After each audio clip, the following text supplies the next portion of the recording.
اس وقت میں ضلع شانگلہ کے بشام شہر کے قریب لاہور نالہ نامی جگہ پہ موجود ہوں۔ یہ وہ جگہ ہے جہاں پہ 26 مارچ کو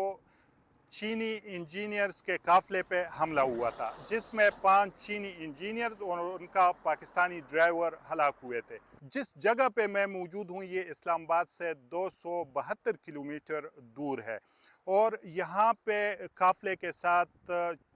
جو سیکیورٹی آفیسرز ہیں ان کا کہنا ہے کہ سیکیورٹی بھی موجود تھی باقاعدہ طور پہ، جو چائنیز کنوائی کے ساتھ شامل رہتی ہے روٹین میں، وہ بھی موجود تھے، لیکن حملہ آور کامیاب ہو گیا کوہستان کی طرف سے یہاں آ کے، اور اس جگہ پہ اس مقام پہ چائنیز انجینئرز کے بس سے اپنی گاڑی ٹکرائی، جس کے نتیجے میں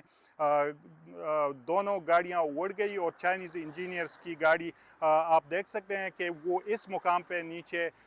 گر گئی، اور یہاں پہ پھر مقامی لوگوں اور جو مقامی پولیس ہے وہ بھی پہنچ گئے، اور پھر آگ بجھانے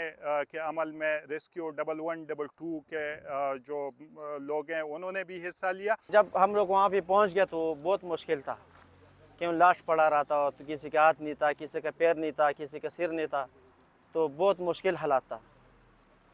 تو لوگ بہت زیادہ پریشان تھا، روزہ بھی تھا، لوگوں نے بہت ہمت کر کے جو لاشوں کو نکالا تھا۔ یہاں پہ جو مقامی لوگ ہیں ان کا کہنا ہے کہ جو دوسری بس یہاں پہ آپ دیکھ سکتے ہیں وہ ابھی بھی یہاں پہ موجود ہے، جو ڈیمیج ہو چکی ہے، لیکن اس میں کوئی جانی نقصان نہیں ہوا ہے، جو اس بس کے بالکل پیچھے تھی جس پہ حملہ ہوا تھا۔ اس بس میں بھی چائنیز انجینئرز موجود تھے، لیکن وہ جانی نقصان سے بچ گئے ہیں۔ البتہ یہ بس جو ہے یہ ڈیمیج ہو چکی ہے، اس کے شیشے بھی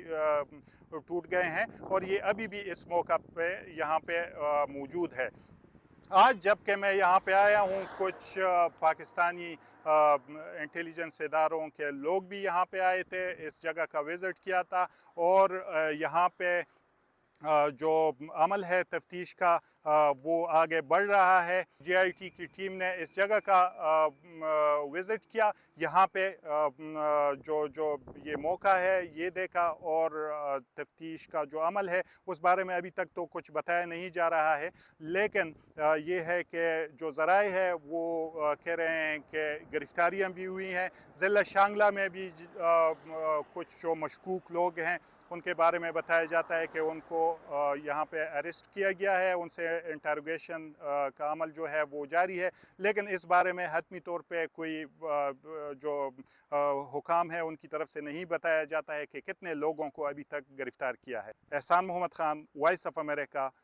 شانگلہ، لاہور نالہ۔